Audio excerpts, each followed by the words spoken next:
Well, good afternoon. I hope and pray all is well, staying warm and every need met, and that's in Jesus' name I pray. I haven't I just missed yesterday. I hope to learn more about what's going on in the world. Not worried, not concerned, not one iota.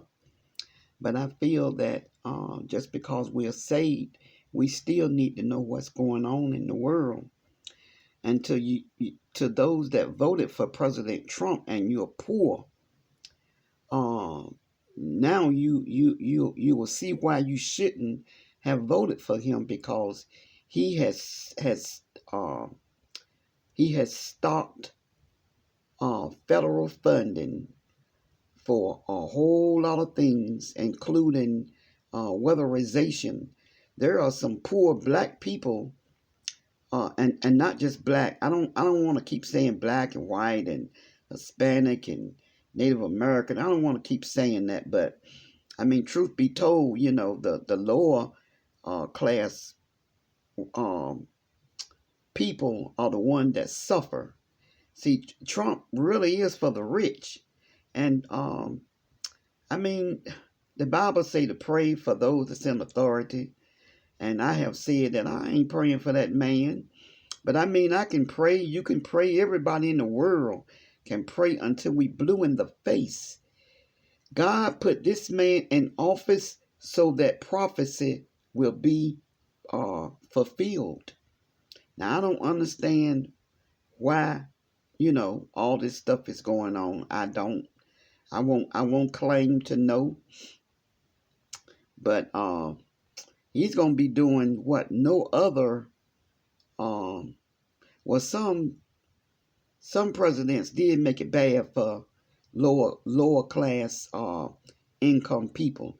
Not that the people are lower class, is that see people judge your income. People put value on you by how much money you have. Well, see, I don't know. I can only speak for myself. Elon Musk.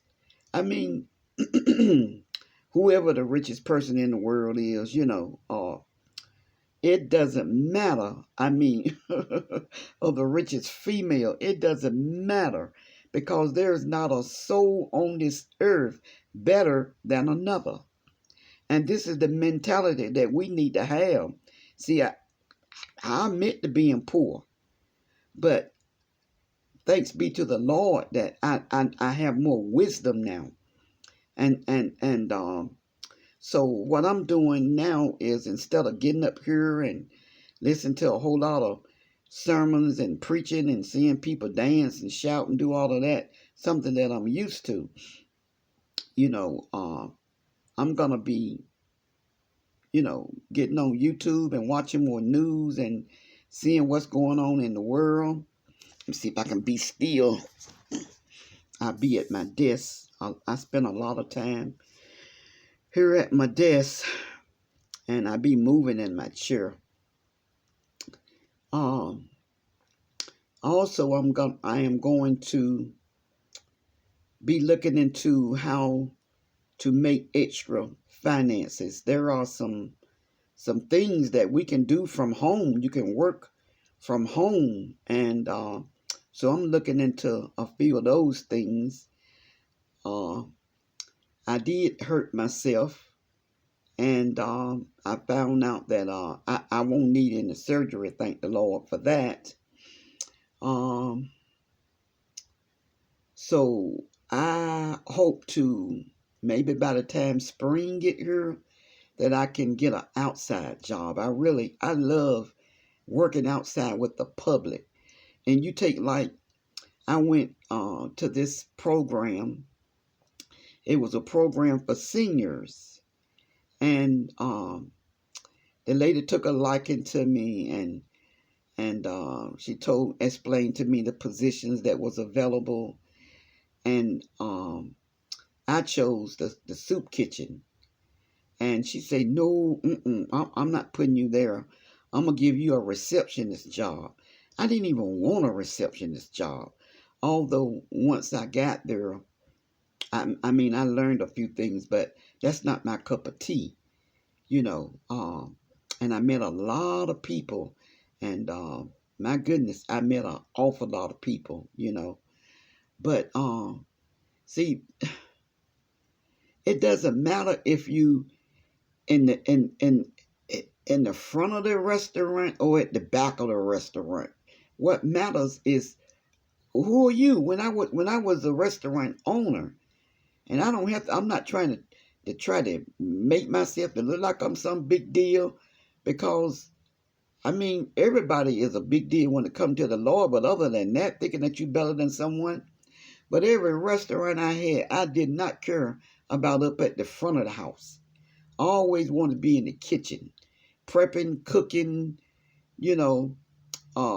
I'm a greeter. I mean, I do love people. I just don't like a lot of people. I don't like the way that they are, but I'm a people person. So I'm hoping to, you know, get back out there into the workplace. And you know, it's been 9 years since Americans have gotten a raise. Minimum wage $7.25 an hour. I won't be working. Wherever I be, they're gonna have to give me more than that. I can make more than that staying home. You know, I want to get out and be amongst people. Let me tell you, I went and joined the double, what is it? What is it? AA. I wanted to meet some. I thought that when I would go there, it would be people that was like I was. Well, to be honest, you know, just well, I'm poor, but you know, I mean, I'm okay. But I thought it would be people there like really poor people that was like alcoholics and and just just down on the look type people, you know. And so I went there, and lo and behold, well, I actually went 3 times. Cause the first time I went, it was so funny. Oh my goodness. And I don't believe in once alcoholic, always an alcoholic. I don't know. Maybe so. I don't know. But anyways, I'm gonna lay this. This is my tablet. I'm gonna lay this thing down. Because I'm moving, you know. And so it was maybe about 30, maybe 35, 40 people in the room. And they start off how they start off, and they even and so they say is they give your name, and then you say I'm an alcoholic.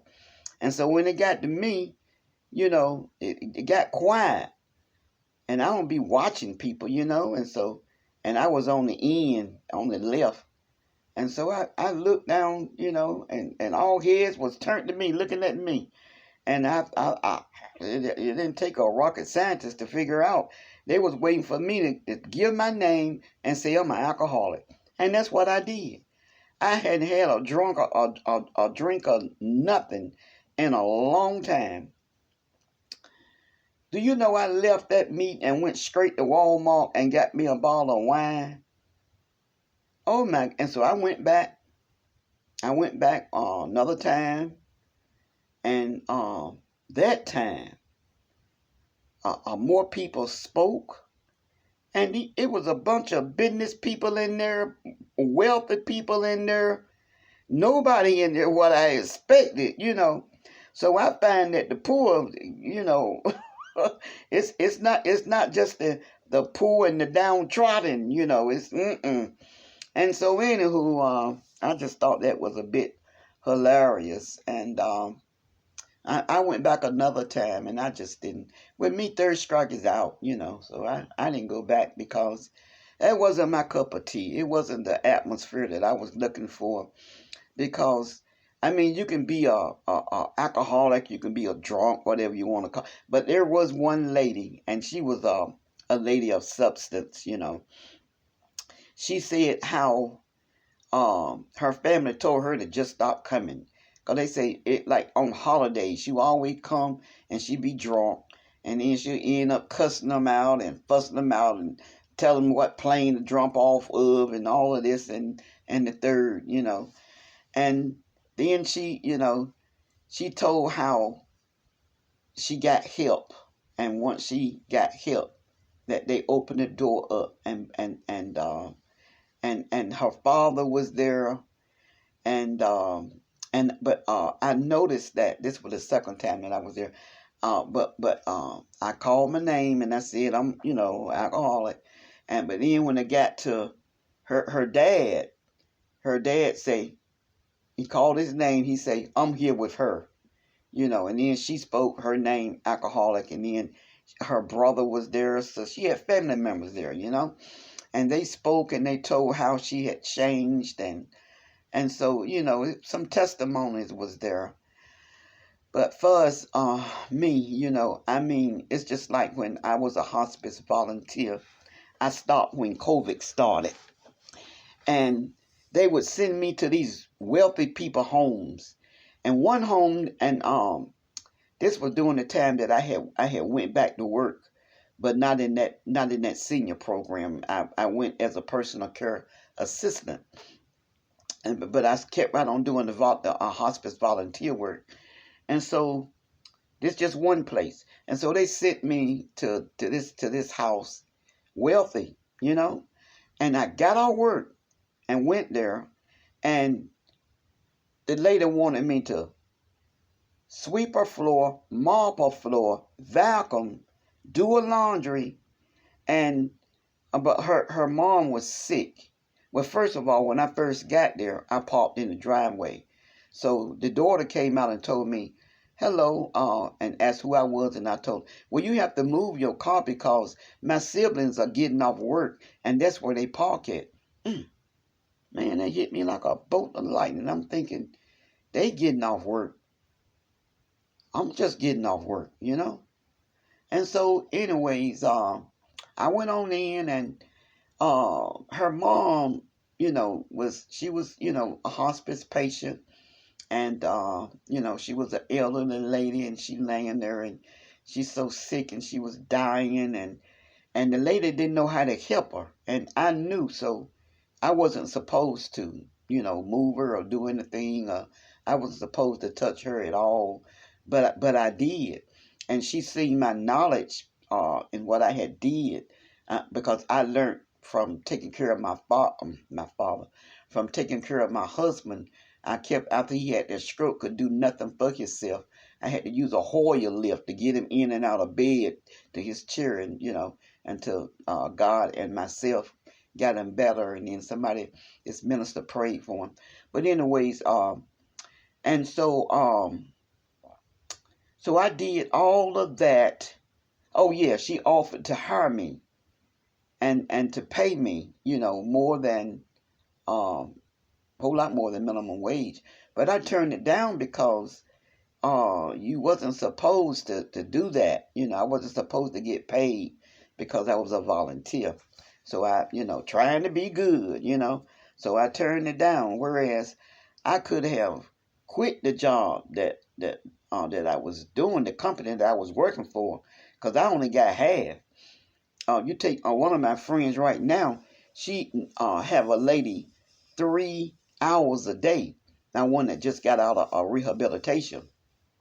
I said rehab on one post, and when I said it, and I thought, I say, well, I hope no one don't think that she was in rehab like for alcohol or drugs or something like that, because she never did any of that. She like a glass of wine after her dinner, but other than that, no. And right now she's paying $30 an hour. $30, so that's $90, and the lady comes three times a week. So thank God she had the means to do that.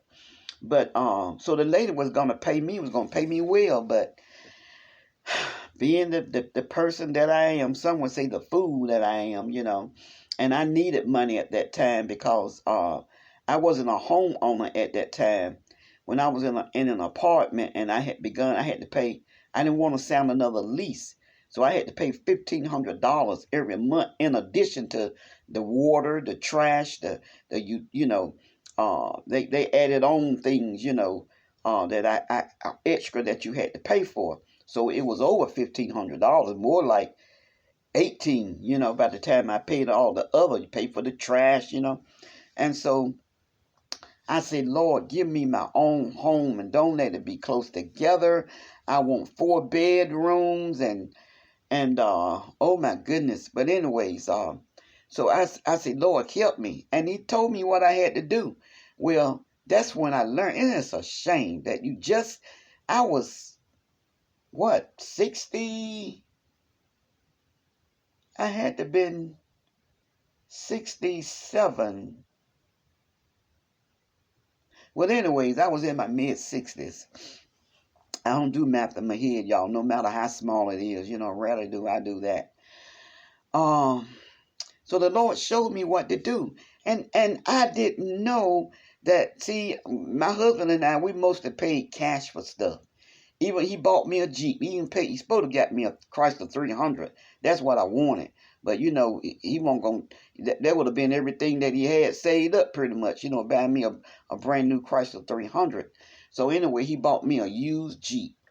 And so we paid cash for things, little truck. One time I bought a truck. I had a refrigerated truck, paid cash for that, got a good deal on it. So, our credit was bad because we didn't get things on credit. We paid cash. And I didn't know that, because to me it makes sense if you're going to pay cash, but anywho, so the Lord showed me that first I had to get a job.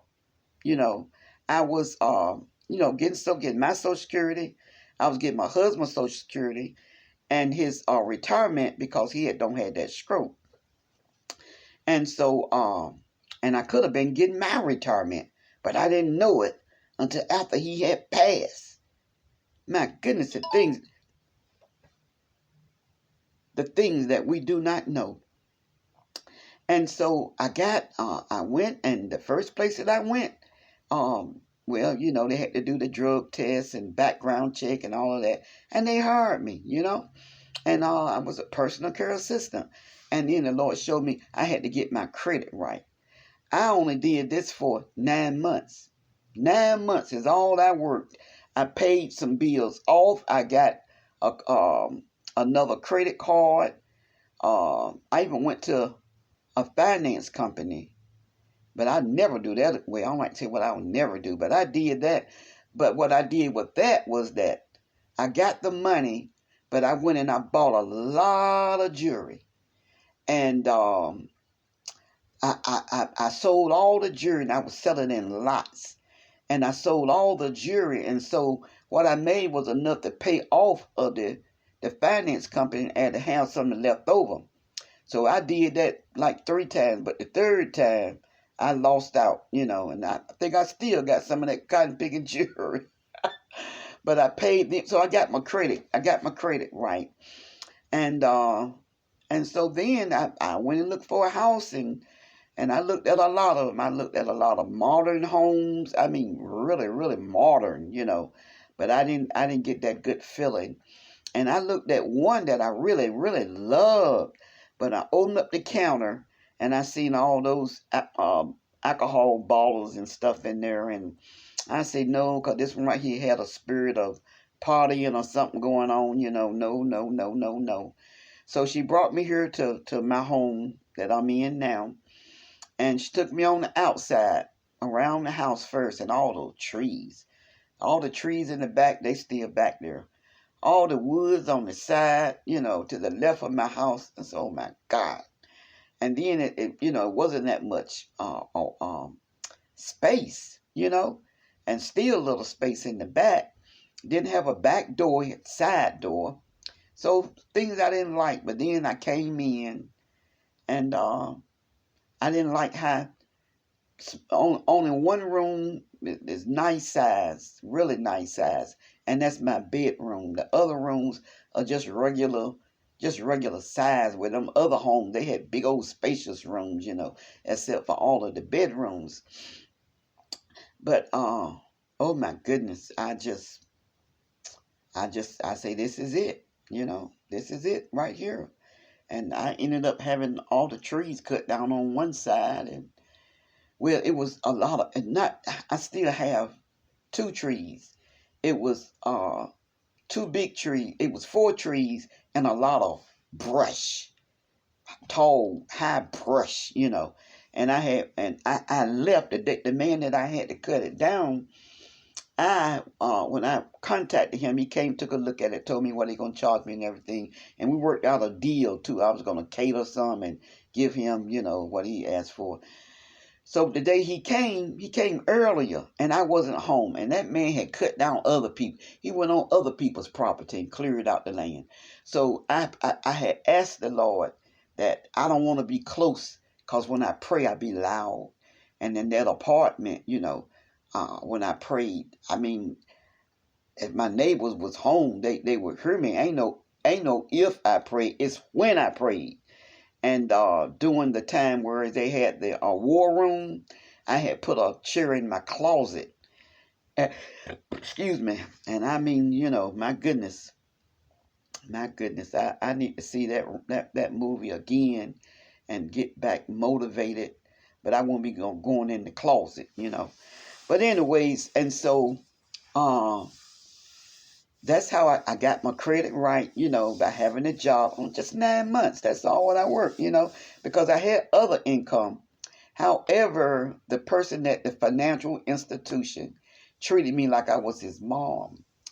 And instead of using my Social Security, because I didn't want no one's name on it but mine, because I've actually lost out on 3 homes, 3 homes, and one in particular that really and truly, belong to me, But anyways, but it ended up going to my stepbrother. So I didn't want nobody's name on the note but mine, on the mortgage but mine. And that was a tough cookie, because I only had 9 months, and then my Social Security check was a lot smaller than my husband's. Because he was 13 years older, he had worked longer, and he always worked full and part-time. And so this person, so something was done that was not supposed to be done, But see, we need favor, and thank God for favor. Sometimes we have to break a rule or two, for good people. People out, evil people do stuff like that, breaking all kinds of rules and regulations. But when you're doing it for a good reason, now here I am come April, 8 years later. I've never been lost. But, and so now people want to talk about Obama, a lot of people hating Obama just because of the color of the man's skin. The man not even an African American. He is what, Hawaiian and Jamaican or something like that. I don't think they're if you wasn't born in Africa and now you're in America, to the best of my knowledge, I could be wrong, but I don't think that's you considered as an African American, But anyways, so once my husband passed, well, first of all, when he got sick, and my husband did not have that part B. All he had was A. And he was with Red Cross Blue Shield. But anyway, to make a long story short, there was a lot of things that he needed. And I had to pay out of pocket. Oh my God, all the thousands and thousands of dollars I had to pay. And money, so then I was just living off his Social Security, my Social Security, and his retirement. And paying all that, and then I had to pay back taxes because his daughter messed up, gave him dependency when I had left him. We won't separate. I just got upset and left him for some time. But anyways, had to pay a hospital, had to pay, and then the nursing home, I had to pay them almost close to 5, or was it 4? Anyways, it was a few thousand. So I got him from there, put him in another one, and I have written down in Jesus Calling book the day. I don't remember the year. Maybe I do have the year there. I had paid them all the money but $900 and something. And that was on a particular day. I don't know if it was. Oh, yeah, I remember. It was January the 5th, the day I got saved. I told them on that day, I can't pay no more. I just can't. So, I said to the lady there, I forget now, she ended up getting fired because it's because of her. My husband passed, you know, so they let her go. But that's another story. But anyways, and I'm not gonna tell all. I say they're gonna have to write it off. Ask them if they and they wrote it off on my spiritual birthday, January the 5th. And so, oh my goodness, I fell into some hardship. SS held my checks, saying I owed all this money back, so I had to pay money, social security back. So for 3 months, I didn't have income, and thank God I had a little bit cash on hand. I was thinking too, the little cash I don't have nothing but some change here in my home. Normally I don't have money anyways, but for past few months I decided I was gonna keep a little cash on hand, but I don't have any on hand. And I see I'm gonna get a little bit, but it won't be in my home. It won't be in my car. So anybody, so for the one that's trying to dox me, or if you think you could send a robber or something, look, don't go to prison for nothing, cause that's what you be going for. And when you try to dox me, you ain't gonna find out. You're gonna find out if you heard me give a little information about myself up here, you'll find out everything I said is true. But you won't you won't find out. And if you try to use my Social Security or get into the bank where I got my little couple of pennies at, you're going to federal prison. I'm here to tell you that right now. And so, anyways, so I'll see if I can, when I get enough, see if I can't have some outside somewhere, or somewhere else or something, maybe But anywho, so you want to hate Obama, and because of the Hardest Hit Fund, and this is another long story, is how I got to find out about this information. I sent that lady a card. I sent her a thank you card. I just ran across her professional card that she gave me because it's going on 10 years. 2 years from April will be, well, no, I have 3 more years. I've been here 8 years come April. But you have to be in your home 10 years before you can refinance it, or you can even sell it, if you want to, which I won't be doing that. And so because of President Obama, I got $50,000 paid on my home. Well, Trump has put a freeze on all federal funding. That means that those that need help from all of the flooding that was in North Carolina, and what was it? South Carolina, Asheville, well, that's North Carolina. And even to California, I was listening on the news, where this man had over like I think to see he had a $3 million home, and his insurance will only cover 1,000 because he didn't have the uninsured.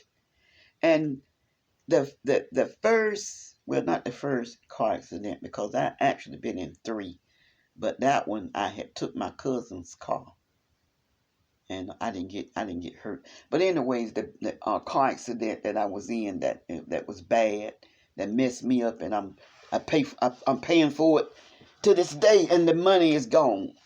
Before I moved out of North Carolina, I signed an agreement that I did not want the uninsured. I think is what it was, either underinsured or uninsured. And when I got hit by that car, I got this attorney. I can't remember his name. Oh my goodness, he got me that money. Oh my goodness, when I moved back, when I left, I either left Florida and came back to visit, or I had moved back. I don't remember. But I do remember being back in the town that I married in. And I got this check in the mail. My goodness, blow my mind. And it was for the under or uninsured, So there are things that we need to know. And so instead of getting up here, like I was saying, and listening to, because I mean, I really enjoy services that, ministries and just, I mean, I'd be on quite a few pages. I don't just, those ones that's in that feud, I don't be that long because every last one of them use God's name in vain. I almost told one of them, well, no, not all of them, because one of them, she's a church going lady, and I've never heard her say that. She used some profanity, but I've never heard her say use God's name in vain. Now, by me saying this, the devil more than likely will get into her and get her to start saying GD, because that's what he do. Oh my, I hate Satan. Good God Almighty, hallelujah. Only the Lord know how bad I hate the devil. I've been up here for 30 minutes. So it's time to stop watching all this foolishness and unnecessary stuff on YouTube. And so people so busy, it might cut off if it do. God bless you. Jesus loves you, and so do I. People are so concerned about the outside and not the inside. We need to be more concerned about our inside, more about our spirit, about feeding our spirit than feeding our flesh. But people are so concerned about what they put into their body and exercise, trying to look good and want to be all talking about being fine, and these men building up looking like, good God, looking like the Hulk, which I've never liked all that. Ooh, Jesus. Ooh, my goodness, make my stomach turn. And so it's time to be